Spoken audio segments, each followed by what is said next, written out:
investigate, they're going to find the truth and tell you straight. They're exploring themselves and the universe. Andrew's spoiled, Charlie's even worse. The meaning of life, they're going to find out. So sit back and listen, you big trout. That's it up from me anyway. What the bloody hell? They're investigating today. Theft is much maligned throughout our society, but theft is a lot more common than might be expected, and no two thefts are the same. To discuss theft means we inevitably have to consider ownership and inherent rights to property. But on closer examination, many of our accepted conceptions of ownership wither under the light. So is there such thing as moral theft? Should we approach theft with an absolutist or utilitarian framework? Do we need to expand our definition of theft in order to have a better conversation about it? And what, if any, punishments should be given to thieves? To help me answer some of these questions, I'm joined by Charlie Milner, who steals the joy out of any room that he enters. Charlie, thank you for joining me. Thank you for having me. Charlie, would you consider yourself a thief? I have been a thief. I'm kind of reformed now. I'm a reform candidate. You're a reform candidate for theft. For the county of thief. Charlie's coming out. I'm Charlie here to is represent pro-reform. For being the constituent man in thief. And I want you guys to know that I will always work hard to look after you and all of your brothers and sisters. Is this you running on a reform? It is. Well, Charlie's I'm for candidate. reform. Charlie's come out for reform. I'm coming out batting for reform. Based on a platform of anti-theft or pro-theft? We're kind of on the fence on theft. Reform or me you? and my team. It's not. I don't hate all theft. I don't love all theft. One size doesn't fit all. No, it's much more complex. It's a nuanced topic. It's not. That's why we've chosen it. Isn't it's not like a sock. It is. It's an interesting topic and it's important. And we've done a lot of. It's vital. It's Actually, vital. that we get this right. If we get this wrong, this is going to be bad. This is the highest stakes podcast that there has been for a long time. Because the ramifications will be national. If we get, it will be international. Do you think so? France will hear about this. I think France, maybe even as far as Germany, will hear about this if we get it wrong. Okay, it's a bold topic to take on. And how many podcasts are you listening to that are discussing that get into the nitty gritty of theft, and in a way that doesn't fetishize crime? We're not but tackles it head on. We're not here to fetishize. We're here to investigate. We're here to investigate, which might mean you might not like the answers. Impartiality. We are approaching this topic in perpetuity through a lens of, what's that? What's going on? And can I have it? But maybe I'll pay for it. Maybe I'll pay for it, but maybe I won't. But maybe I'll take it anyway. And what does it mean to do such and this and thus?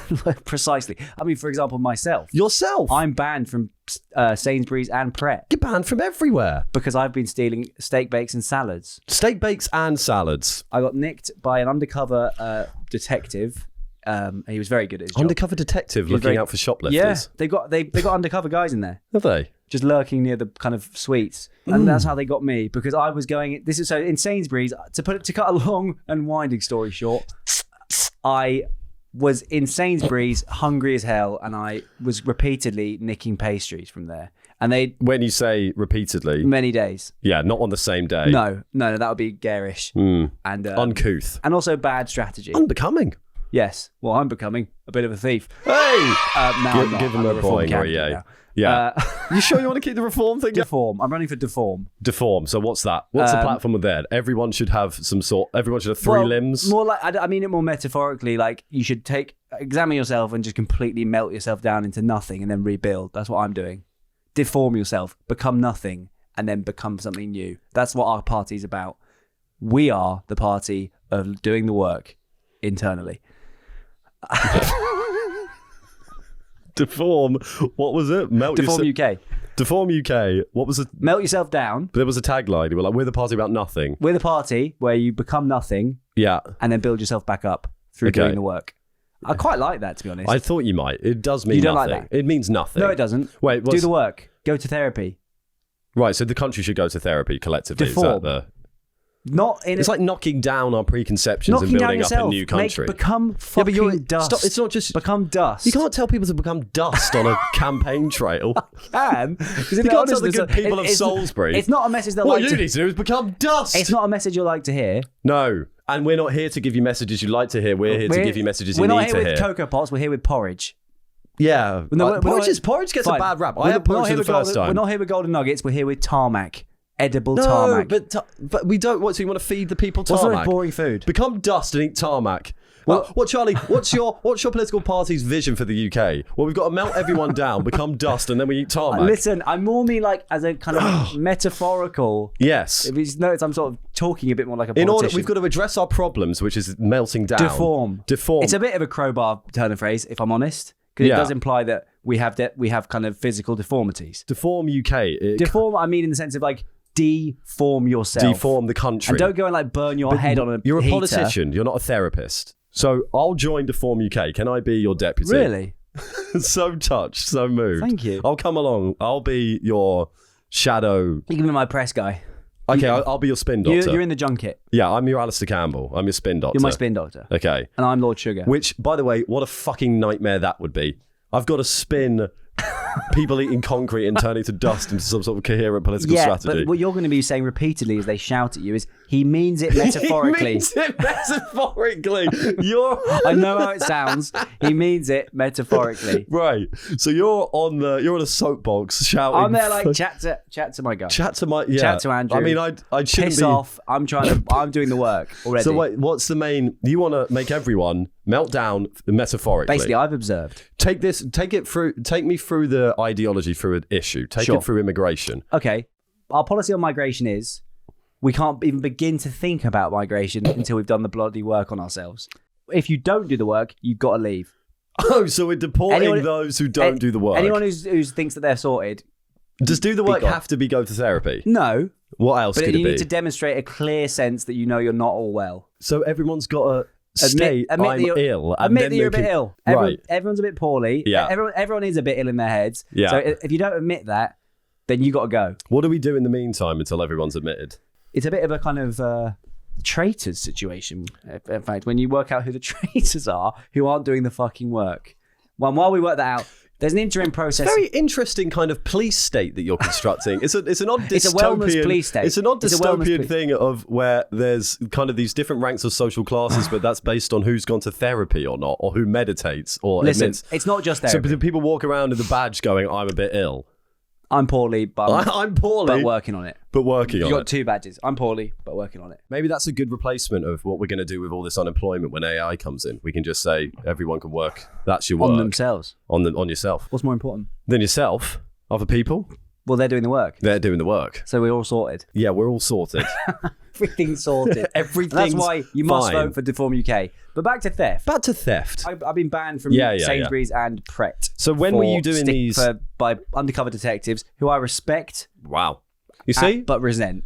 Yes. On a personal Because level, you don't fuck like off, that mate. they caught you. However, you respect that they're just doing their job. And I did, to be fair, one of them was like almost, dare I say it, and I will say it, quite sexy in the way that he grabbed me. It was very, very dominant. Erotic. It was like power move. Take me through it. He just grabbed my arm so softly, but in a way that made it very powerful. clear that I wasn't going anywhere. Yeah, it wasn't. It was like, I'm not going to use like physical that. I had force. one steak maker in my right hand, his hand on my left, An erection in your trousers. and a big rock on in my pants. A nice rock on. He grabbed me in a way that was like, you're not going anywhere. Took me back to a back room. He was the power that he exerted wasn't physical. Yeah, it was heavily psychological. Yeah, I've got you now. I've got you in my arms. So why were you stealing steak bakes? Because I was hungry and I didn't want to pay for them. You didn't want to pay for them. I resented the price. Do you think that's okay? No. I was being overfamiliar with that shop. Well, you're treating Sainsbury's like your nan's cupboard.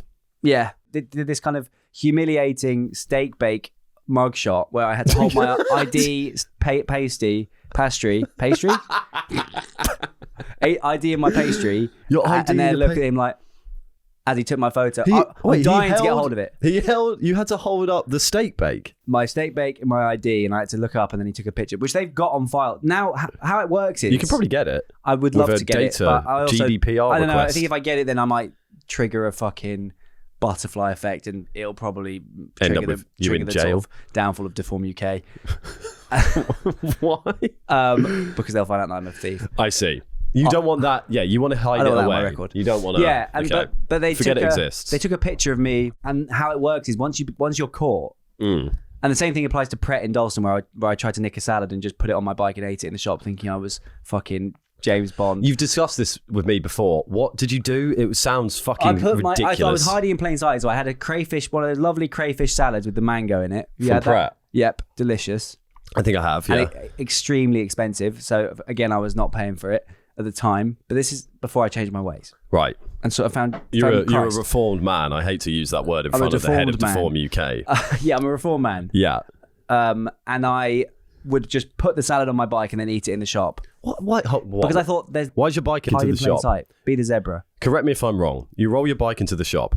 You put the sandwich on the saddle. This is a Pret, so there's no aisles, really. It's just... No aisles, just big shop. You put it on your bike saddle, and then you wheel it a bit further, and then you just start eating it. No. So I pay for something. I pay for one thing. Right. But I leave the salad on my bike. Could you not plead ignorance? Because that was the idea. But My plan it was was always- incredibly unconvincing. What was your plan? Well, my plan was always whenever I would do it is if I was on my way out, it would be like, oh, fuck, oh, sorry, yeah, I've missed it. Oh, if it was a self-checkout, it's feasible that I didn't scan something. Yeah. But they must get it all the time. I think they get it all the time. And then- you can get away with that if you paid for a load of other stuff and you've started a drink and you're on the phone. I think that's all the only time I'd ever do it if I was doing a bulk buy of minor something. incursions. And I'd take like maybe one or two things.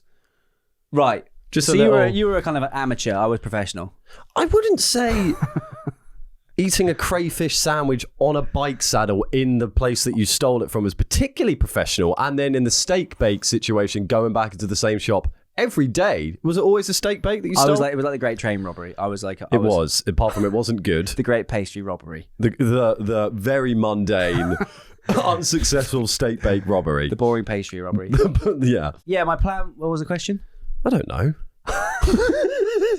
It was the boring pastry robbery, and what I did was I tried to grab this thing, and then I saw in the reflection of the glass. Yeah. I was just tucking into my fucking crayfish salad like a fat idiot. Yeah. And then I just saw in the glass. Resting on your bike saddle. No, or if you sat, is there a I've table? sat down now At the table. But I bought one thing, grabbed a crayfish salad, eaten it, thinking I'm sort of genius hiding in plain sight. Yeah. And then I just saw in the glass commotion, and this guy came and tapped me on the shoulder and went, "I'm an undercover detective. You haven't paid for that salad, obviously.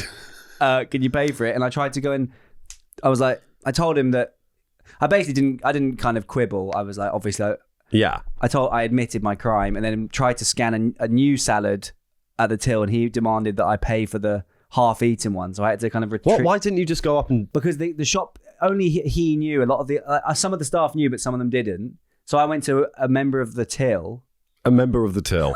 What, the pennies? I went to one of the pennies, and I was like, Look, I'm going to bind it. "That's not enough of you."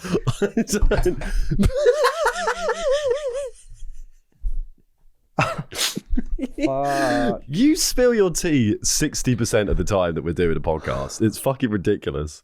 I'm really wet. You're just going to have to deal with it. It's a real shame. Okay. Well, yes. I basically went up to I hadn't paid for it. A member of the till. A member of the till then said, "What the fuck is this?" And I had to explain my thing. And then, humiliatingly, I had enough pride to still eat the rest of the salad in the shop. Yikes, get out of there. Do you reckon? 100%. I thought it was more embarrassing to leave. Charlie, your first mistake was eating the salad in the shop that you stole it from. Well, anyway, I finished my salad, but it tasted like ash in my mouth. I can imagine. Wait, so then you didn't get banned, did you? No, I'm banned from Pret. So they banned you, but then you still ate the salad in the shop? I think that the ban it commences once you leave the shop. I wouldn't know, if I'm honest. It's not common knowledge, any of this. Yeah, so I'm banned from... Wait, what did they say? You finished the salad? They said you're banned. You can't come back here. And then did you eat the salad after they said that? Did I eat the salad after? Yes. You're banned. It's a bold move to be banned from a place, but finish the meal of which you've stolen. Well, I kind of... It sounds disrespectful now I relay it, but at the time, it felt like more disgraceful to leave. I don't know why. It definitely wasn't the kind of fuck you for me to be like, okie doke. Yeah, and then just like stare at them whilst you're tucking into the salad. I guess it's your final point of attempting to reconcile some pride. Yeah. I've stolen. I'm going to sit here and eat it. I'm going to own it. Yeah. That was kind of what it was. Rather than put your tail between your legs and leave. Yes. But as a result of... You're not banned from all Prets, are you? I think I might be. No way. I mean, I'm not adhering to that We went to a Pret the other day. I know, I'm not, I'm kind of... Were you nervous in there? Yes, I was incredibly tense. There's pictures of you holding up a prawn salad There he everywhere. He's back. Get him, boys. Cuff him, boys. But yeah, as a result of that and the Sainsbury's incidents, I no longer steal. Would you have stopped if you hadn't have been caught? Can't say I would have for sure. Yeah. I mean, to be fair, I nicked a bottle of juice yesterday from the shop. Did you? Yes. You're a little menace, aren't you? But it was what shop? Not an Offie, a kind of shop, and fucking Asda. Yeah, okay. An Asda. Was it an Asda? No, it was a co-op. Right. Well, your story's changing a lot. Probably just stole it from your fridge. No, I stole it. I stole another drink yesterday, but I've ultimately stopped doing it. But you've got the money to not steal. Yeah, but I resent the prices. I get that. I mean, why did you stop doing it? Because as soon as I got paid and I could, like, it wasn't so debilitating to do a weekly shop, even though it's not. I've never done a weekly shop. You shock me, Charlie. Do you know that? No, I'm not surprised by it. I've never done one. What do you eat? Eggs, bread, butter, oil. What are you describing? What I buy. Yeah. The recipe for pancakes. Sugar. No, I buy like kind of bits, but I never. You never. How do you even begin to buy? Do a weekly shop. How do you do a weekly shop? You came into my house once, and you were so surprised that it was moderately clean. It was. You were like, wow. You couldn't believe that it was like moderately not messy. I think you think I'm some sort of 40-year-old man who's got his life somewhat together because I sweep the floor and then buy maybe a couple of meals ahead. But what's that? What do you buy? What's what? What do you mean? What do you mean you buy like a couple of meals ahead? I meal prep. Tell me more. You know what meal prep is. Yeah, but tell me what you do. So because eating for one is difficult, right? Because all recipes and generally buying ingredients, you get a lot of them. Mostly, you can buy minimum 2 chicken breasts. If you buy unlike rice, unless you went and like nabbed a chicken. Unless I slaughtered the chicken myself, yes, which we've actually covered on a previous Patreon. But what? Meal prep. Tell me, what's your process? It's a difficult thing. Are you Googling your meal prep? Or are you just making it up as you go along in the shop? I don't Google what should I eat this week. No, but like because I have a fucking mind. Recipes are fucking intricate. You got like a smidge. Do of I Google a recipe? Are you? Is your weekly shop? Clench your fists. Yeah, is my weekly shop? Your weekly shop based upon? Do you understand the concept of a weekly shop and buying items for your? I just don't know how you'd actually go about it. You just kind of couple peppers, some courgettes, a bit of ham. I'll tell you what I do. Because cooking for one is a bit difficult. Mm-hmm. So whenever I cook, it would probably be two or 3 meals, right? Sure. I mean, why not? I don't know what you're talking about. Why the hell not? 'Cause I've never done a weekly shop. You don't understand the concept of meals at this point. Don't just buy eggs and oil and then fucking throw them in the pan and then what? No, I'll plan maybe 2 meals. Maybe I want a beef stroganoff and a lasagna. How the hell do you buy for that? What do you mean? How do you buy for that? What ingredients? Right. Cheese. Cheese? Yeah. Lasagna and beef. Cheese and... Lasagna and beef. That's the ingredients of lasagna. Lasagna and beef. I go to the store and I buy lasagna. And I say, can I have some beef stroganoff, please? And then I take it home, and that's me sorted. It's as easy as that. You're asking me, how do I know what the ingredients are for the meals? Yeah. Some I know, some I look up online. And you buy I've got a recipe tab of food that I make. Okay. You don't cook though, do you? No, I do. I made a tomato pasta yesterday. Yeah, but I imagine garlic, how many dishes have you got? And pasta. That's all it was. You've made a salmon curry once, which sounded fucking awful. Delicious. I'm sure it was. It's just overtly the worst curry. I'm sure people are going to come at me in the comments. That's mental. It is no way. Charlie's salmon curry. It's lovely. You made that for like a lot of people. I'm sure it went down well. It did. If I went to a house and we're having salmon curry, I'd be like, all right. What's your beef with? Do you think salmon curry? Do you think salmon should only go with fucking like mash? You've anglified. No, that's not what I've said in the slightest. You're an Anglophile. I'm an Anglophile. And I'm not. No, I like salmon. I know it. I'm sure it could be nice. I just think salmon curry might be a bit of a sticky one to try and work out. And I think I'd appreciate salmon curry with someone who's a better cook than a man who I'm currently explaining the concept of a weekly shop to. Listen, I don't know what a weekly shop is, but I know what a shop is. A strongly shop. Hey. So what I will if I know a recipe, I don't need to look up the ingredients. Yeah. Okay. But listen, I am. No, but what I'm saying is, okay, look, the thing I'm struggling with is it when people are doing weekly shops, are they just going and looking up 5 different recipes and buying every single ingredient from 5 different recipes, for example, or are they just thinking, I'll grab a few courgettes, a couple of onions, about 5 pieces of chicken, some sausages, and a bit of pasta and some broth. Well, stock. If you want brothy courgette chicken sausage pasta, then you can do that, Charlie. If you might need a bit of foresight before to work out what you want to fucking eat. No, it depends. Or people do like fusion, like a courgette. I might make a fish. Yeah. I might make a courgette pasta. I might make a fucking roast. Like, is that what they're doing? Charlie, what do you need? Are they What do you planning- need to cook a meal? You need the correct ingredients. So they're working backwards. Who's they? the men? The men who are and doing women. the shop. They're working backwards from courgette. They're working backwards from beef stroganoff. They're not going from courgette and then So into like the you ether. can also open your fridge if you shop and have some items AI in. apparently will do that for you now. Open your fridge. I mean, actually, I'm sure. Open fridge. Boy. Yeah. AI will apparently look at your fridge if you show it a photo. Yeah. And it'll be like, you could make kind of sausage mung bean out of that. If you had sausages and mung beans, for example. Yeah. I don't need AI to tell me to make. I can do. make sausage mung beans if all I've got is sausage and mung beans, and I'd probably ask AI, "What the fuck is sausage mung beans?" There's two options. This is mad. Mung bean. This is mad that I'm explaining it, but there's a couple of options that you can Genuine have. question. I've never known. And I'm there's actually two quite insecure about options. it, to be honest. You can either go, I want this meal. I'm gonna do my shop to prepare to make that meal. Yeah. Or maybe at the end of the week you open your fridge and see what's in your cupboard and then you make something out of that. It could be either way. But if you're doing a weekly shop, you're obviously buying ingredients for specific meals.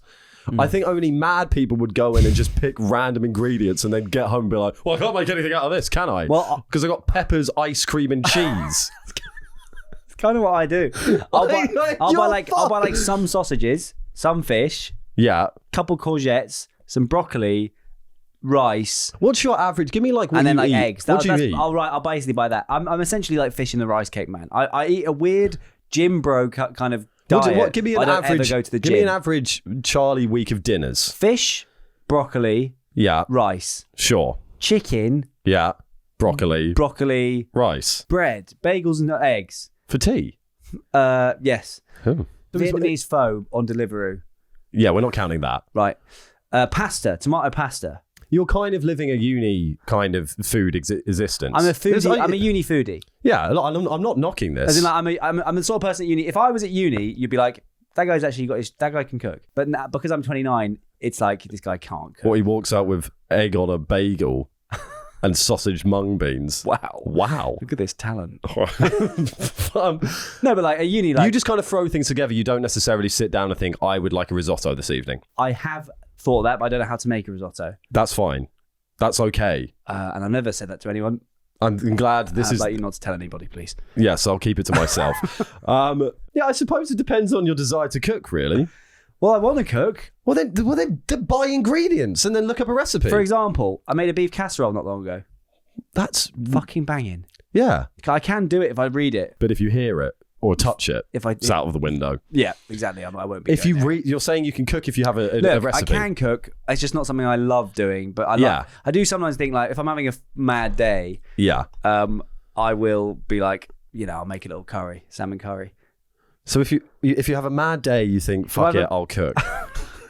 Yeah. It's mad enough already. I might as well throw fish in if some... I'm having like a kind of sad, scary day, cooking You is want a quite nice grounding meal. thing. That's fair. I understand. And that's the value of cooking. The value of cooking, Ground. yeah. Grounding, earthy. Not just talking Not just about the beef. the pepper. Ground peppers. That's paprika, kind of.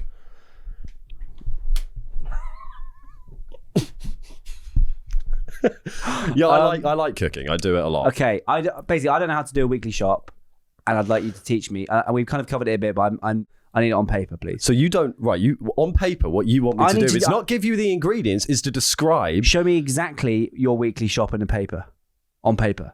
It will depend. You want me to 1 week? Next week, just next time you do a weekly shop, can you send it to me, please? In honesty, I do a bi-weekly shop. Fine. Probably. Can you just send it to me next time you do it? I will. Thanks. Well, first, just decide what meal you want and then go from there. Just send me what you do. Anyway, back to theft. Back to theft. Where were we? You've been banned from places. I've been banned from some places. You were saying cooking. I think we were there because of like cooking stuff. In many ways, we're stealing Yeah. vegetables from the ground. We are, but with consent. Well, I think the difference between Consent from the tomatoes. to bring it kind of very elegantly back to theft, magically in terms of done. stealing vegetables from the ground. Yes. The theft, it has to be that you're taking something from someone that they don't want to be taken, right? Right. Because otherwise, free crackers in a lobby, you're not stealing them, right? No one is suggesting you are. Fine. If I go up for a cheese sample at the deli and then to have it go, that's tasty. Put it back. You got to pay for that.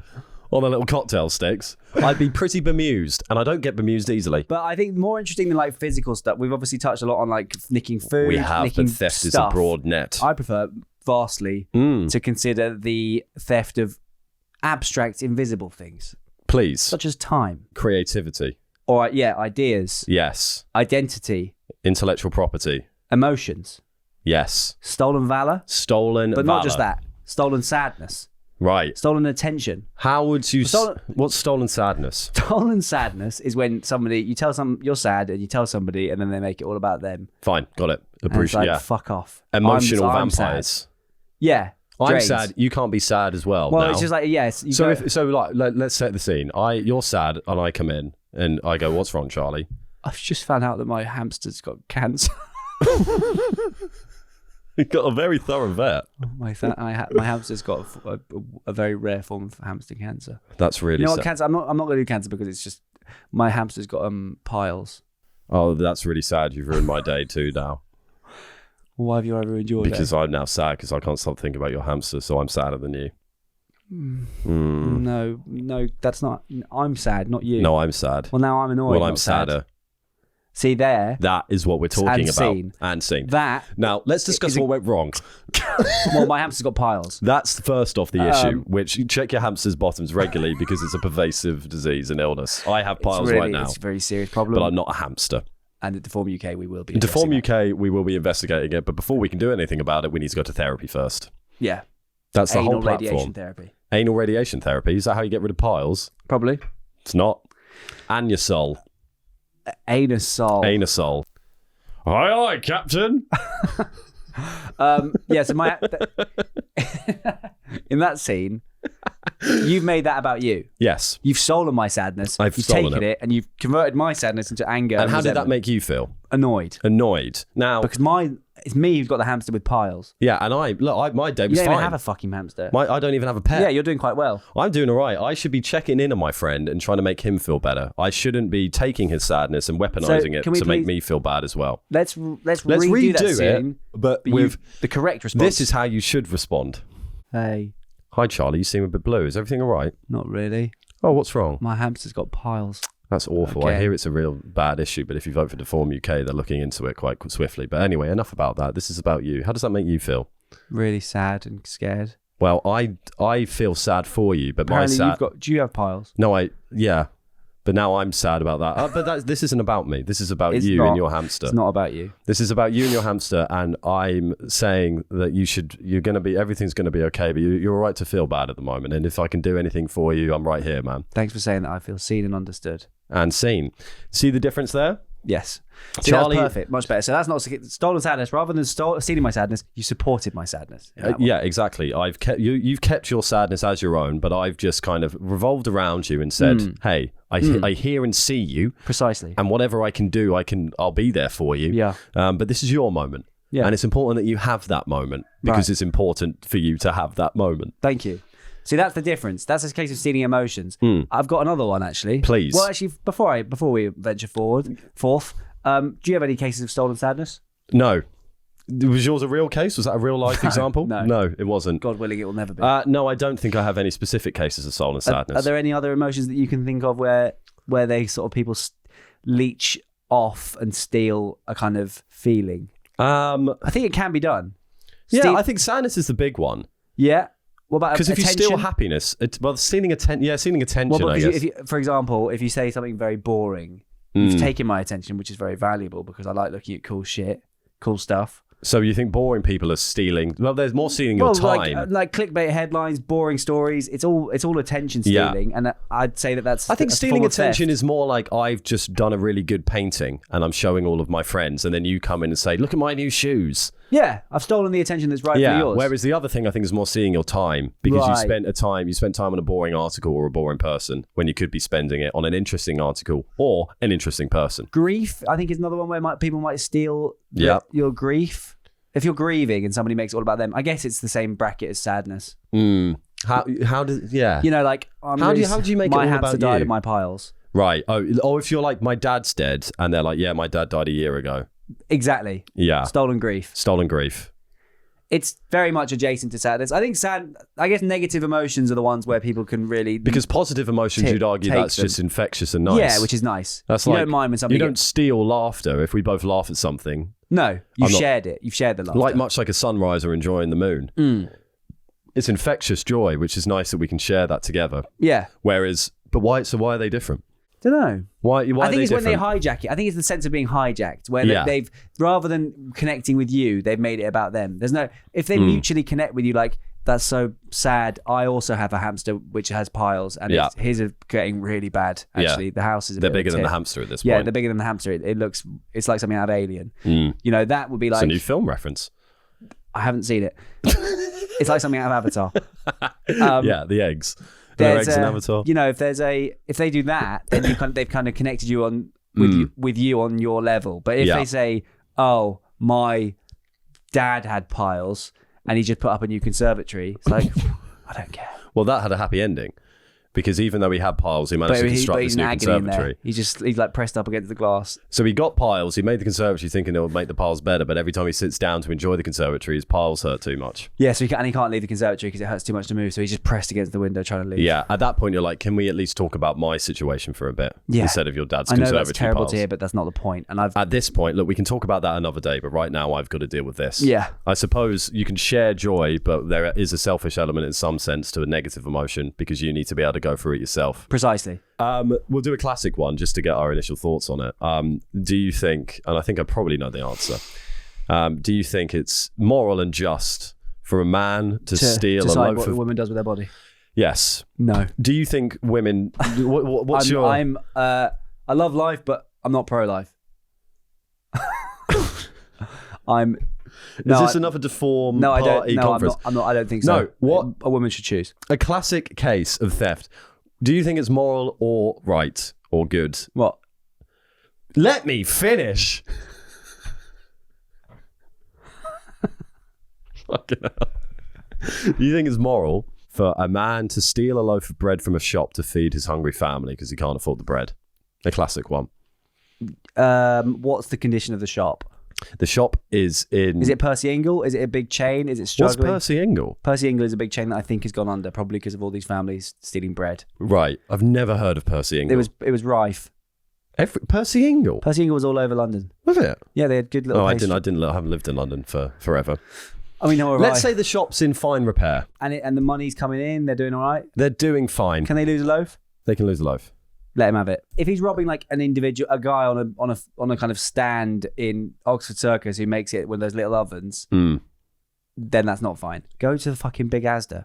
Yeah, go. So you're saying that take it from Big Asda. The destination of the theft is the important thing. I would say that the purpose of the crime and also where you're taking it from is important. I can't. So you think those in glass houses shouldn't steal stones? Obviously, yeah. So I can't knock the guy for stealing because you steal steak bakes because you fancy it. If a man's trying to feed his family, fair fucks, but don't take Don't take it from Bobby Breadman. Don't take it from. Are you Bobby Breadman? I'm not. I know you're saying don't take it from Bobby. Don't take it from Bobby the Breadman. Yeah. Take it from Big Asda. Steal from those who can afford to lose it. Yes.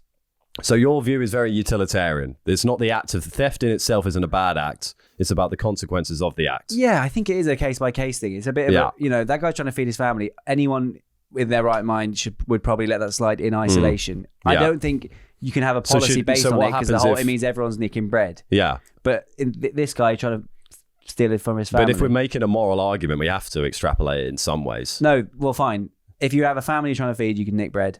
What do you think? I mean, the first, how it's put initially, obviously, I agree. I think you'd be a monster to not agree, wouldn't you, really? Yes. But then that kind of goes to let's legalize theft. Marijuana. Legalize drugs. Legalize the herb. Let's bun the herb. Let's and then we won't smoke a fat one and we'll forget about this bread thing. Well, then we'll be eating loads of bread. And I guess the problem still will remain. So we should address it. We need to get sober. We are trying to tackle this problem head on. You might not like all the answers. But we're addressing it head on. We need to get fucking clean, man. We need to get clean. We need to sort our shit out. We've thrown our drugs in the bin and now we're coming back to this question. We're going to stop doing drugs. We're going to get to a point where we don't have to steal bread. No more powder. We're not going to... No more powder. No more herbs. No more lamb chowder. Actually, loads of lamb chowder. No more powder. Lamb chowder? Clam chowder. Yeah. Lamb chowder. That's one of your fucking meals. I could salmon and mashed clam. Got some lamb, got some chowder, make lamb chowder. I've got mung beans for tea. What's in the fridge? Oh, we've got grass and figs. We'll have a grassy fig pudding. Just throw some. What? We got sour cream. Put that in there. Fucking ape. You're an ape. I am an ape. I'm a Ape. chimp. I'm a chimp boy. Yeah, well, I mean, if you use the utilitarian idea, then we got to keep applying that, and then eventually there'll be some sort of theft system. But in a way, in some ways, that's distribution all taxes. Sorry? If you think about it, that's kind of legalized theft in a way. I mean, I pay my taxes to pay, in the ideal world, to pay for infrastructure, well, for ourselves, but as well with benefits. You're helping out the people who need it. That's legalized theft. I think the question, it's more of a moral question for me than a kind of policy question. I know I'm the leader. So close to throwing up. I know I'm the leader of Deform UK, but we're taking it to its from the moral assertion to the practical implication. Okay, fine. Well, it's readjusted. In that case, let me sit up straight. Okay, let's sit up straight whilst we tackle this head on. I'd say that we should probably implement a thing whereby you've got a bread invigilator. Right. And he will hear about every case of a hungry family, a hungry little boy, hungry little girl. He'll go around to their house and be like, this guy's clearly struggling and he's got visibly. So we've got he visibly has children. So we've got kind of social services for bread. They go around, but instead of checking that the welfare is good, they're checking that their welfare is bad enough so that they're allowed to steal bread. Yes. Okay. And if they get a little badge like a disability card. What about sweets? It's a bread card. Can they steal sweets because their kid has never had sweets before and they can't afford sweets? No, that's a luxury. Yeah. It's kind of become a bit of a foodie episode, this. It has. For idiots. Yeah. Have you been stolen from? We're talking a lot about the act of us stealing. Have you ever been... Well, other than my sadness, the stealing of emotions, which I'm sure has happened. Yes. Stealing excitement and sadness. Yeah. From me and making me unexcited and annoyed. Yes. Stuff. No, I have had... I have made up about being stolen from. I did make up that I was thieved from at school for attention once, and I didn't tell anyone for 10 years. I didn't even tell myself for 10 years. I reflected on it 10 years later. I was like... That was a bit of a kind go on, what did you say? That was kind of a cry for help. Yeah, what did you say? I just left my friend, I was in the city centre, and then I just left my mates, was walking down the street, and then completely spontaneously rang one of them up and said, I've been robbed. They've taken my £2 and my... £2. But they left you with your phone. Just as a pure way of just like, please listen, please someone talk to me. Yeah, that's dark. What's going on there? Age 14. Yeah. That's prime this insecurity. Kind of age. Yeah. Terrified. When people made shit up at that age. I remember I think I made some stuff up. I lied about all sorts of things. I basically made up that I'd been mugged for £2. For £2, just so that people would kind of notice me. Yeah. And I didn't think about it for honestly a decade. And then one day I was just walking about, age like 24, just thinking, what the fuck? Well, it's just attention. That's a cry for help. Yeah. Well, a lot of people want attention for negative things because you get some sympathy. Yeah. So this mugging was someone mugged you. And they didn't take your phone, but they took £2. No, this didn't happen. I know. Right. It doesn't take Sherlock Holmes to unravel that lie. It was a really tragic lie, actually, in hindsight. Yeah, what's wrong? But that was wrong. So I don't think I've been robbed other than that lie, which didn't happen. I've been in the car when a robbery took place. I was in Napoli or Naples. I was in a car. What was in that car? Me. And your granny? My sister, my grandmother, to you, Charlie, and my grandfather. That was when they were together before they got separated at a very late age because my grandma took a lover, if you can believe it. How old? They got married on a cruise without us. Jesus. Like 70? Sorry, she took a lover during her marriage. I don't know if it overlapped. They might have spared me that detail, but I think it was. Are they still together? No, he died. Was it worth it? Yeah, I think so. She seemed happy with him. That's nice. John, strapping northern lad was John. It's interesting to find love at that age. It is interesting, and it was only like a year or so after my mum and dad got divorced, and I was like, "What's wrong with you all?" God, that's what's wrong with you all? Grandma's got a lover as well. I don't even have a girlfriend. Why is everybody betraying me? My grandma has got a lover. I've not been kissed. And she's off with John, a northern man. Finding love at that age must be pretty magic, really. I think so. Because you've passed by all the kind of bollocks. You're just like, yeah, stick it in me. I want to be fondled. And Please. I know what I want now, and it's to be fondled. Don't do it too hard because it's going to hurt. Yes. I'll break my tits leg. might fall off. I'm 78. My balls might explode. Yes, they might. Yeah, she was fucking mad late, wasn't it? Wow. Yeah. So they got married on a cruise. They got married on a cruise. Tacky, unfortunately. Well, they're offense. like, hey, you calling my grandma tacky? I'm saying getting married on a cruise is hard to pull off. Not if you're 80. Okay. She wasn't 80, It's a kind 70. of full, does it go full circle? It does. If you get married as a If you get 9-year-old married, boy, it's full circle. that's very cool. Very cool. If you get married as a 30-year-old man, Very uncool. very lame. Not uncle. No, very husband. No, it's grandma. What? And then if you get married as a sort of 60 to 70-year-old, 70-year-old, fine. 70-year-old, you should be on cruises. That's the whole point. you should be cruising about on a boat. Yeah, you should be going island popping, hopping from island Should be to doing island, poppers on the and you boat. should pop the big question: will you marry me, Jackie Bowles? To which that Jackie, her name? that's her name, Jackie Bowles. That's quite very English Powerful sounding, name. very English sounding. Half of my mum's family, the Bowleses, Jackie Bowles, The Bowles. Sally Bowles. sucking my balls, Jackie. I'd argue you've just taken it too far. I think I'm very forgiving with the things that you've said. You've called my grandmother tacky, and now you've just asked But now I'm her. calling her Jackie. My mother listens to this. Oh my gosh. Yeah. Well, you want to apologise to Sally? Sally, Look at the camera. I'm genuinely sorry for that. And he means it. I honestly am. Suck on me balls, Jackie, was That will what he never said. happen again. I got carried away. I'm doing a podcast. Things happen in the moment. I didn't mean it. I hope to meet you in the flesh one day, and I'm deeply obsessed with your mum in a normal way. So they got married on a cruise. Then he died. What more do you want to hear? You want to go more No, that'll into do. it? That'll do. I'm sorry to hear that. But before that happened, we were in Italy, Napoli, together. And I was in a car, right? We went to Happily Napoli. in Napoli. I was happily married. They were happily married in Napoli, and then when they left Napoli, they were no longer happily married. They were sadly married in Sardinia. Okay. They were. Do you understand? Sardinia. They were having a jarring time in Sardinia. Why? I was sad works for Sardinia. Sardinia. They were sad Yeah. in Sardinia. That's literally what I Is said. that what you said? Sorry, I've got bad hearing. Pardon? Oh, we have fun on this podcast. We have a lot of fun on this podcast. So we're in a car. We're in Napoli.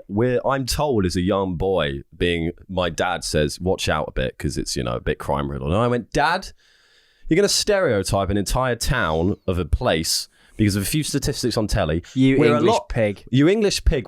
Humanity is much more than that. You can't reduce life and the wonder of it to statistics like that. You can't consign an entire set of people to being thuggish criminals and ne'er-do-wellers. And then we were in the car and then we got robbed. I could always remember my granddad's scream. Really? What happened?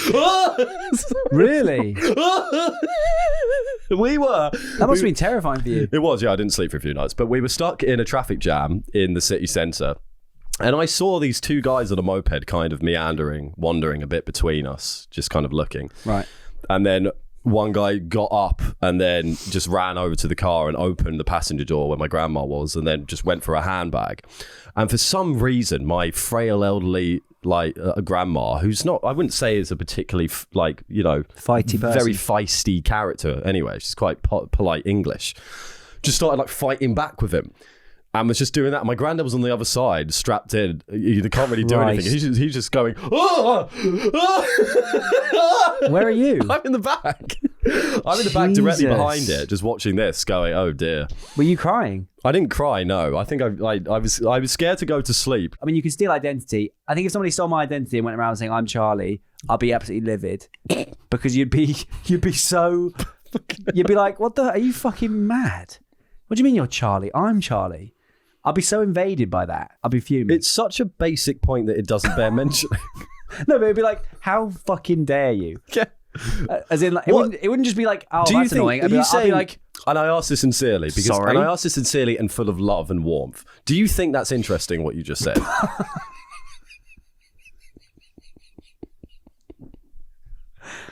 You'd be Yes. annoyed if someone was impersonating you.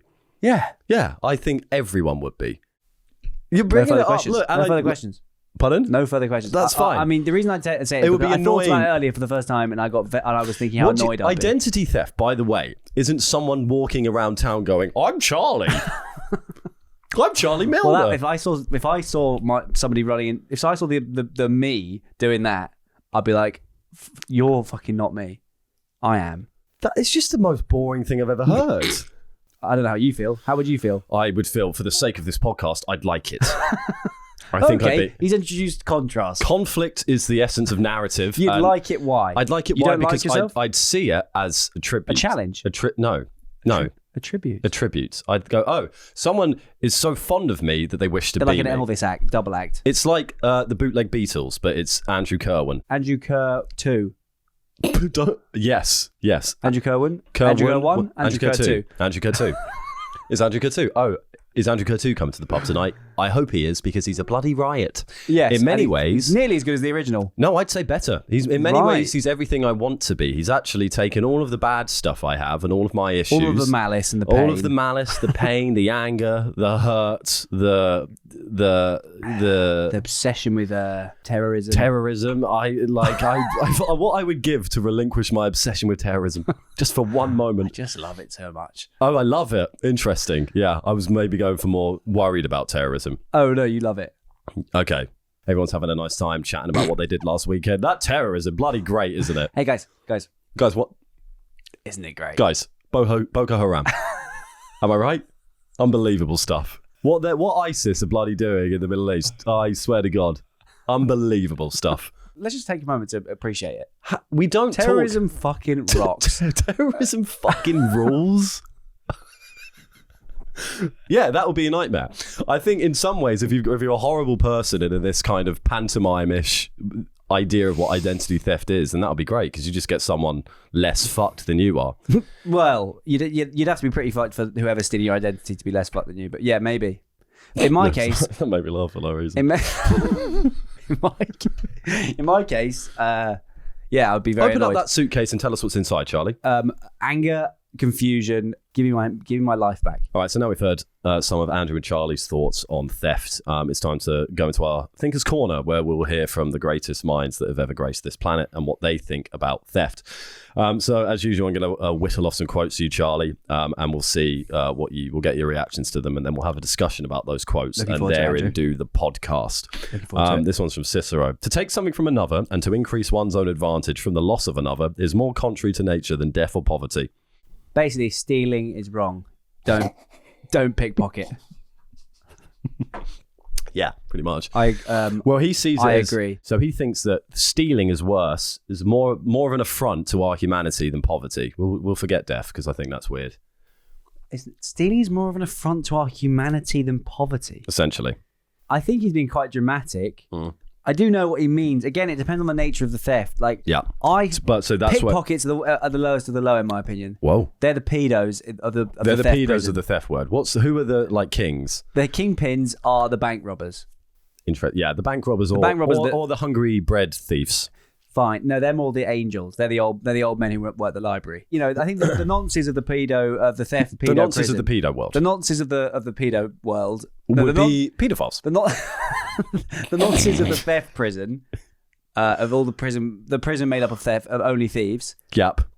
Are the pickpockets. Does that make sense? Yes. They're the ones getting jumped. Yes. Because it's just scummy. Right. Like, it's not even, doesn't take any balls. There's no honor. There's no honor whatsoever. There's only disgrace, actually. And I'm loving online. There's these clips of these pickpockets getting sprayed with red paint. Yeah. I'm into that. You're into it. It's kind of a similar sort of thrill to watching the nonce hunting. Yeah. But So my answer to that is, I think he's being a bit dramatic, but I respect the. I think it's. I imagine nice he's thought. big on personal property. Do you believe that it's ever possible to own something? Or Yes, you do. I do believe so. So is that just? I don't think anyone is coming for these trousers. Just because someone doesn't want it. It's mine. Yeah, but this is a grander sense of it. Do you think it's ever possible or moral? Yeah. I think there are some things that you can justifiably own. Yeah. Yeah. I don't think So you're a capitalist pig. No. I don't think you can necessarily own like land on a kind of moral basis forever, but equally if you buy it, it's yours. It's yours. Yeah. I think you're thinking practically, which is absolutely fair. Like, I mean, I agree. I hate the fact that, like, for example, in Scotland, you can't just go and camp on any farm anymore, and I think that's a bit sad. In Scotland, you can camp wherever the fuck you like. You can't camp on any farm. You can't just camp in the middle of a cornfield. You can just camp in a field in Scotland, whereas in England you can't. I don't like the kind of land baron element of land ownership, but equally, you can't. I don't want like the whole of fucking, like, you know, Rotherham in my garden. They've come specially. I don't want like a whole squad of randoms in my garden. But how about, do you think the world would be better if we organise ourselves differently, and that instead of individual ownership, we did a collective community ownership? What? We reorganised to have community collective ownership. Yeah, it would of be a things. better place. We don't need to do that to the extent that like randoms are, I've got some like... your neighbour owns your trousers. No. Yeah. We can do it in a nice way. We can do it in a way that like supports community, introduces more public spaces, more playgrounds, more places for people to hang out. But I'm talking more radical than that. What are you talking about? All ownership. Of everything. Community ownership. I'd like to keep my trousers. You can still wear them. Then is anyone else? But they're owned by the community. And somebody else can borrow them at any moment. No. Well, within reason. Are these mine? Do I get to keep my trousers? You don't own anything. The community owns everything. I think it gets a bit fucked. Yeah, but let's imagine there's like 15 of us living in the woods. Yeah, okay, I'm more into that. Yeah, and now we extrapolate because it's... Well, there's no, because 15 is one thing, 15 million is quite the other. I think land ownership is the one where it's a bit funky. I should be able to fucking sleep on this hedge. But a lot of your engagement with this kind of moral topic is about where you can camp. Yeah, there should be better camping facilities, but you can't camp in my garden. We'll leave it there. Thomas Aquinas. It is not theft, properly speaking, to take secretly another's property in a case of extreme need. For that which one takes for self-preservation becomes one's own by reason of that need. I completely like that. We've agreed with that because that's the bread. I like that. That's the bread man. That's bread. Aquinas, banker. I suppose an issue with utilitarianism and thoughts on this kind of thought of theft is it's just hard to bloody practically do it. Yeah. Because the best idea we've come up with is this bread inspector or the bread invigilator who goes round ascertaining whether the theft was just or not. Basically, obviously on a survival basis, or any sense of ownership kind of goes out the window. If I'm dying, I'm taking your fucking blanket. I'm taking your blanket. I'm taking your bottle of water. Yeah. I'm taking your car. Yeah. I might even take your dog. What survival need for the car? Maybe you're dying and need to get to hospital. I'm in labour and I need to go to hospital or I'm going to die. Well, that kid's going to pop out your bum too quick. Well, maybe this wraps it up on the quotes because this might be summing our thoughts up on it generally. By Albert, I guess. Camus. By a bear. By a bear. A brown bear. What do you think of that? By Camus. To steal bread is a crime, but to own the bread that another man needs is no less a crime. So if, share the bread. If you got 10 rolls and I need a roll, give me a roll. Yeah. Yeah. So that's about the accumulation of property. Withholding bread when I'm starved, when I'm really hungry is awful, yeah. Yeah, and what else is... And you can apply that to kind of anything. I guess so. If I've got a trampoline, but if I've got 2 trampolines and you've got kids with no trampoline... But that, I think it's good because it's suggesting it's addressing the question head on. As we like to do on this podcast. Like to do. We might not like the answers. You might not fucking like him. But it's addressing the question head on is saying, it's not pussyfooting around to say it is a crime, but in an unjust world, that's a crime as well.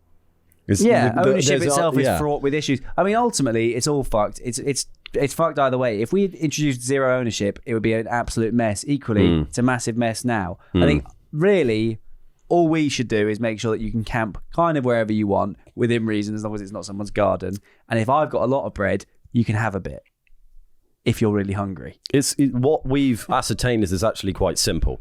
It's actually very easy. This is what Deform UK are all about. Exactly. Bread and camping. So it's our manifesto. So finally, the broadsheets are going wild. Deform UK has come up with a policy. Bread and camping. And that policy is for more availability of camping spots and more lax laws on theft based on the bread invigilators' whims. Whims and wares. I'm going to give you a thought experiment. Oh my God. Oh my goodness. Get out your circumference calculator. I'm going to touch my temples for a bit to get ready. Okay, really, rob him? Okay, now you're thinking. Now he's thinking. Falling asleep. A poor man steals from a rich merchant. Later, another man steals the same goods back. and returns them to the merchant. Is the second thief moral or immoral? The second thief is a knob Yeah, he's a knob. and should pick on someone his own size. Yeah, that seems to be a reoccurring theme as well of this podcast. It's pick on someone your own size. Well, no, it's pick on someone bigger than you. Because Pret and Asda are bigger than Charlie, but Billy Bread Bin. Billy Bread Bin on the corner, flogging his dirty, horrible sourdough. Let him be. Let him be. He's spent all morning making that. And his profit margins aren't fantastic. In his kind of wood-fired oven. Yeah, pick on someone bigger than you is essentially. But so, yeah, but go on. You're saying the second thief is a dick. Yeah. Definitely. I agree, but is he immoral or immoral? I think that's all I have. Is he immoral? Yes, he's immoral, yeah. Because he's taken it away from someone who needs it. Yeah, because you've still stolen it. You're stealing back a stolen good. You're stealing it from somebody who clearly needs it. It's a shame. The key element to this is the fact that the first person is poor. Yeah. He's stolen something from a rich guy. You've taken it back off the poor guy. Yeah. Let the rich guy get it back if anyone's doing it. It is a shame that we're basically agreeing on that it's basically utilitarianism rather than absolute moral standards. But it is, because it seems if it looks like a fish and it swims like a fish, it's probably a fish. Say that again, sorry? If you guys have any different, we've got any moral absolutists in the comment. If you hate anything we've said, be sure to let us know. Please. If you have different points of view, hey, get out there in the comments, guys. Would you like to hear some interesting cases of theft in the world? I'd love that. Well, you're in luck, Please Charlie. tell me. In 2008, an entire beech from Jamaica was stolen. 500 truckloads of stand. They still don't know where it is. What? That's up there with the train robbery, isn't it? That's mad. Stole a beech. What's left? You're then? out there stealing steak bakes. These guys are fucking transporting a beech somewhere else. What's below the sand? I don't know how beaches work. Geography was not my strong suit. Shit. But what was? Fucking nothing. Wait, 500 lorries? 500 truckloads worth. What? And where they haven't found the trucks? No idea where that sand is. I guess they probably just put it on another beach. I don't know what the market value is of sand. Was that just like a malicious? Was that like a troll? Was that a revenge move? It sounds like a fuck you, or it sounds like I want to build my own beach, but I don't have the sand. Malicious. Yeah, well, or self-interested. I want to put this sand on my beach. Maybe it was really nice. It sounds like a messy divorce, actually. Yes. He's put that all over the wife's new lover while they're in bed with one another, and that man. In fairness, what a way to get back at a man who your wife cheated on you with, is just to beach them. So like the scene in The Godfather when there's a dead horse in his bed. Instead of that, there's 500 truckloads of sand in his bed. Yeah, a dead beach in many ways. A transported beach. When does a beach stop becoming a beach? I think if it's in a truck. I couldn't agree more.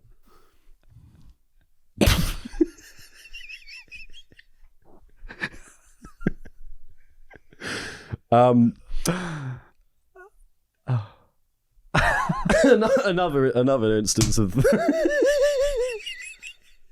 clip it. That's dumbest moment so far. Another fun case, which is relevant to us because we had a discussion about aquariums on the Patreon, is a man stole a shark from an aquarium. How the hell has he done that? He put it in a buggy. Like a baby shark? Yeah, it was a baby shark. The shark was in a tank in a pram? No, the shark was in a tank. And then he grabbed it, put it in a pram. Did he get away with it? No, because we're talking about it. You can steal a beach, you can steal a shark. What's next? Stealing a house? Well, that happens. It happens. People steal houses all the time. I don't think you can steal a village. Now that we've heard from some of the greatest thinkers of our time, it's time to hear for some better ones as we go into our Patreon corner, where members of the Patreon can post questions and ask advice or whatever they want on the topic thread. If you'd like access, the cleverest people ever. If you'd like access to that, then subscribe to the Patreon. You get a free episode, another episode every week, an ad-free episode every week, a thread, and if you're on one tier, there's a group chat. And a hoodie, apparently. You have to stop that. Hayden Jones has come in with another thought experiment. Honestly, it's every time I turn a corner, there's a different thought experiment. A shoplifter plans to give away free fruit, but hasn't yet put up the sign. Has Hayden made this up, do you think? No. Maybe. Could do. I hope is it a he? Yeah. Cool. Hayden Jones! Hayden Jones! You know what I mean? Probably not. A shopkeeper plans to give away free fruit, but hasn't put up the sign yet. A thief takes some fruit, believing they're stealing. In reality, the fruit was free. Did the thief still do something wrong if their intent was to steal, even though no harm was done? Yes. Well, that's your answer, Hayden. Categorically, Hayden, the thief did do something wrong. Theft is an attitude. Theft is a state of mind. But you you're wouldn't steal a car. going- You would steal a guava. You're going against everything you've said on this podcast with that. Because you're saying that theft is an action rather than the. I haven't said that. Oh, I haven't said that. I've not said anything of the kind. Has he still done something wrong? I suppose, actually, we were talking about the consequences. Again, obviously, no, we're talking still about context. done theft. We're talking about the context. So, like, depends what we don't But know. the if the guy- consequences are we no don't know different. the theft motive. The consequences are no different. He hasn't. We don't know the thieving man's motive. Why does the motive matter? If he's stealing the Motive. fruit because his family are really hungry for fruit, Yeah, that's true. that matters. Yeah. In the isolated context of a kind shopkeeper who I don't know why, but is giving away free fruit. It happens. Obviously, you want to check the quality of the fruit. It might be mouldy, might be old. I wouldn't trust free fruit from a shopkeeper. Nor would but I, then to be again, honest. I don't trust myself. It would probably have the complexion of zoo fruit. Have you seen the fruit that they have in zoos? What do they feed to the monkeys? It's not that good looking. No, I can't imagine they're It looks feeding the quite monkeys clapped, that- prem bananas. Those Top Cubanese. the bananas they give monkeys and the apples they give monkeys. I wouldn't be. And feeding that's that to actually the my real travesty. self or friends. Make fruit in the better zoos for better. zoos. No, I think it's fine. I don't think that's a problem. The monkeys are fine with it. They're not like, this is grim. Well, how do you know? Give me the proper stuff. Maybe you give them proper stuff and they'll be like, wow, what have we been doing all these years? Delicious. Oh, well, this is a banana. This banana is incredible.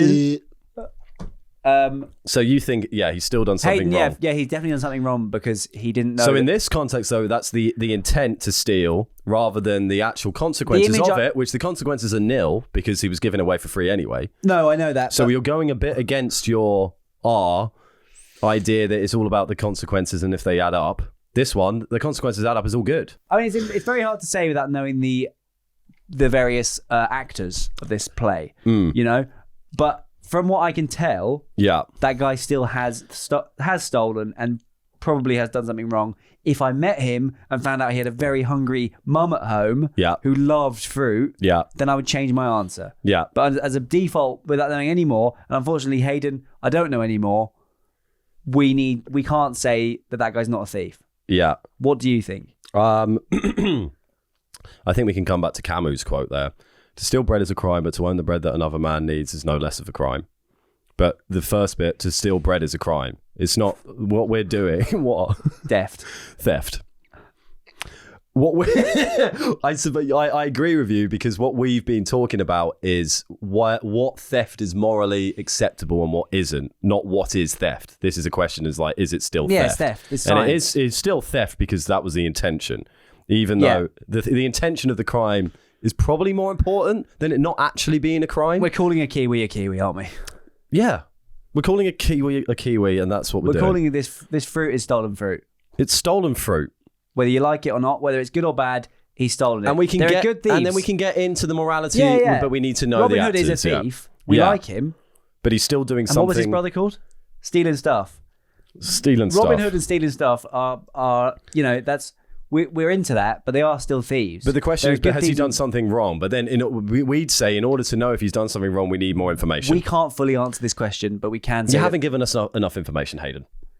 But our gut is saying the shopkeeper's all right. With when we disregard context, I'm kind of getting a bad vibe from the thief in this. I don't know why. I just am. he's a shifty fellow. He feels shifty to me, and I don't think He's wearing a black and white He's got striped plenty top of money. He just wanted a bit and of fruit. a black hat, and he's put the banana in a bag with He's the actually money. incredibly wealthy. He's actually Jeff Bezos. He's minted, and that's This is a scandalous event. There you go. This is from Kazim, Qasim. Kazim, I think. Kazim? Kazim. I say Kazim. This is from Kazim. I work in Sainsbury's. Shoplifting is a routine event. I am hardly bothered by it. Most of my colleagues are immune to it as well. However, quite recently, I smacked 7 or 8, perhaps sirloin steaks out of a homeless shoplifter's hand. What's this homeless shoplifter doing with steaks? Where's he going to cook them? You might go eat them raw. He was running out of the shop and I caught him off guard and I was standing on the corner of the aisle. Despite the momentum of his exit, he still returned in desperation to salvage whatever was now splattered across the floor. Before he could reach the one nearest sirloin steak, I kicked it further from him under the aisle. I am ashamed of myself, to say the least. I won't admit it. I won't admit to it in front of my manager for obvious reasons, but I keep questioning my misplaced moralities. Why is it that a poor and hungry man's act of stealing triggers such visceral and physical reaction in me, whereas the ultra-rich, hungry shareholders exploit my labour and I still find it in my heart to thank them and return the next day for further exploitation? Should I have let the poor man alone? Is theft okay when only rich do it? I would say, well, firstly, Kazim, thanks for admitting that. Yeah. That's very brave of him. Very brave. I could see how he got there in terms of being sort of, obviously that homeless guy is fucking starving and give him the food. I would argue 9 sirloin steaks is it's excessive, but he might have 8 mates or like a weird family set up. It might be in like American films when homeless men have like a big bin of fire. Do yeah, you know that? Yeah. It could easily be something like that. They could just be cooking the steaks on a bin of fire and it's like a homeless man cookout. Exactly. I can see why Kazim is pissed off or kind of feels like, because it's a personal affront, it's like a disrespect almost to be, it's like, hey, someone's come into his lounge and like grabbed his biscuit tin. You know what I mean? It's like Sainsbury's is his lounge and the biscuit tin is all the steaks. But he's also saying it isn't because he's being exploited there. He knows that's not the case, but there's an element where like, it feels like he's being robbed personally. He's on shift. There was an instant reaction that, he's not gone through. How dare you? Yeah, it's because it feels disrespectful. It's like this, he thinks that this homeless guy is like, looks at Kazim and thinks, that guy's a fucking pussy. Yeah. I'm really hungry, and that guy's not. I guess you can't help but subsume the identity of where you're working. This is still my palace a little bit, even though you're underpaid and you are exploited. This is my. You're still a bit like this is me, and it's hard to get that. Yeah, and he's stealing from me. That away. It feels like he's stealing from me. So I imagine in the immediate reaction to it, you'd feel like he's stealing for you, but when you then step back and looked at it, it's probably not the best choice. I just deprived this man of yummy beef. But we don't blame you for making an instinctual act because it feels like it's a bit like your living room, even though it's a torture dungeon. Essentially, is what it is. It is. It's a factory farm. So don't be too hard on yourself. You did. You acted in a way that was protecting your living room from a biscuit tin thief, but in reality, it was actually someone stealing something nice from a horrible place. I can definitely relate to feeling like, are you fucking mental? What are you doing? You're taking stuff from me. Someone tried to scam me out of a ticket, and I called up their work. I went kind of Jason Bourne mode on it. I went kind of very Jason Bourne of you to phone up the perpetrator's the gym work that they worked at. Yeah, someone tried to steal from me. That was a bit Bourne of me. I went Liam Neeson with them on it. Yeah, that's good. And I did a kind of a Taken call. Yes, which is a film I have seen. Cool. I was like, how fucking dare you rob me? Yeah. And then I kind of I became obsessive, called up their work and threatened to go there and cause a ruckus. There's a visceral reaction that's justified and fair. You shouldn't beat yourself up about an immediate reaction. No. But upon reflection, I think we probably think you should have let him run away with the stakes. You should have let him run away, but we can understand why you were offended by the idea that he thought he could. Okay, now that we've heard from all of the greatest minds in the world, it's now time for us to wrap up this podcast by Charlie and I's pieces that we've written to specifically investigate theft and all of the moral ambiguities within it. We'll start off with mine. This is a 2-person piece. Yeah, I've written a script for me and Charlie that we're going to read out. Why did you pick me? Because you're the only person I do this podcast with. Right. So yeah, this is the script called Theft. By Andrew Cohen. Stop stealing my milk. I'm not stealing your milk. I'm drinking it. What? That's what stealing means. I'm not taking the carton and putting it in my cupboard, am I? But no, you're drinking it, which is taking it from me. I'm not taking it from you. I'm drinking it. That's what stealing is. Look, you own the milk, sure. But I don't now own that milk. I drank it. If you drink it, you own it. What? So if I drink a chair, does that mean I own the chair? If I come into your room and drink a chair, do you really think that people think I've stolen that chair? I suppose you're right. Would you like to go to the movies and watch a film? Fuck you, Andrew. You're such a cunt. And scene. So what did we learn? We learned that I was kind of manipulating you with logic. Yep. I drank your milk and then tried to flip it in this quite nasty way where very nasty. I was making it sound like you could drink chairs. It doesn't even make sense. But you can't come back from my argument because it makes so little sense. It's a logical fallacy. So I've been quite deft actually in my manipulation there. You have, yes. But in a very nasty way. In a nasty way. And I shouldn't have drunk your milk and I will replace it. Thank you. And this really doesn't paint me as I want to behave. Well, you said it. Or treat you. You said it. Okay. Well, thank you for writing that and for involving me. That's okay. This is I've also written a piece. It's called Theft. And it's by me. She took my heart and put it on the dark web. Now my love is gone. Untraceable. I will never find it again. It belongs to the dark. So now I put a padlock on my broken heart and give the key to my mum. Not in a weird way. She's just very reliable. I turn off all emotion. I don't even get angry anymore. I used to scream and bite my bed. Now I just stare at it. Stare at her side. These days my heart's encrypted. Like a computer with lots of viruses on it. Suspicious and beyond repair. I take up LARPing and dedicate myself to that instead. Thank you. That's Charlie's piece. Another wonderfully written voyage into the sad, odd life that you live. A lot of them. So yeah, you're kind of doing. It's the sort of diary of an theft incel, I guess. Well, it's a diary of a man in a of a perpetual state in heartbreak. He's having a really, really tough He's having time. a really tough time. Who's he, by the way? It's you. Well, he is not me, actually. I've not met him, but I've heard. Oh, this is all hearsay. He's having a bad He's having a bad time. He's going through a tough breakup. He basically fell in love, but then she stole his heart. I think literally is how he's putting it. Obviously, he's breathing, so he's being very dramatic. Yeah, that was going to be one of my questions. Right. Yeah, no, his actual heart is there. It's a metaphor. Like yours and like mine. Like ours. And he went to... She took it and he says that she put it on the dark web. I'm paraphrasing. Obviously, you've heard what he said. But you can sell hearts on the dark web. Can you? Yeah, organs. Fuck. Absolutely. That's a thing. I don't even want to imagine it. I reckon it's fucking terrifying. It's nothing. The interface can't be anything like ASOS. It must be fucked. Like pirate mode. Like, what's it look like? You're suggesting that the dark web isn't like ASOS. What colour is the dark web? Is it white, black? I mean, you'd assume it's black. What colour is it? What does it look like? I don't know. I imagine dark. But the aesthetic isn't. It'll be different for everyone's thing. It's not exactly called the light web, is it, Andrew? Oh, my goodness, yes. My goodness, yes. But yeah, he's basically going through a lot, and he's trying to recover from his breakup. She's stolen his heart. She won't be giving it back. He's taking up LARPing, so he's going into the woods and playing with toy swords and daggers. I think what we've essentially both said with our stories, which are equally good, is that theft can occur in many different ways. It's not just the stealing of a cashew nut or the stealing of identity. It can be the stealing of a heart. It could be the stealing of a show. The stealing of a show. The stealing of milk. The stealing of a culture. The stealing of a culture. The stealing of my passport. The stealing of Charlie's passport. And you say that you're me. And I'm Charlie. There could be many different things. And it has many different veils of menace that we all have to watch out for. We do. Any final thoughts? My least favourite of the physical theft is pickpocketing. Yeah. They are the paedophiles of the theft world. Yep. And I don't want somebody to take my identity because I need it to live. Thank you very much. Join the Patreon. Sorry, what are your thoughts? My thoughts are that we do have to essentially take a more utilitarian approach to theft, which is... You know what? I'll be honest. Can I be vulnerable? You don't know what that means? I've not known what you meant a single time when you said that. Now is not the time to bring that up. I've learned that we need to probably... The moral point of it is that we need to contextualize every theft because there might be good reasons behind it, but that's impossible to do in this big world. It might be easier to do in a smaller society. Yes.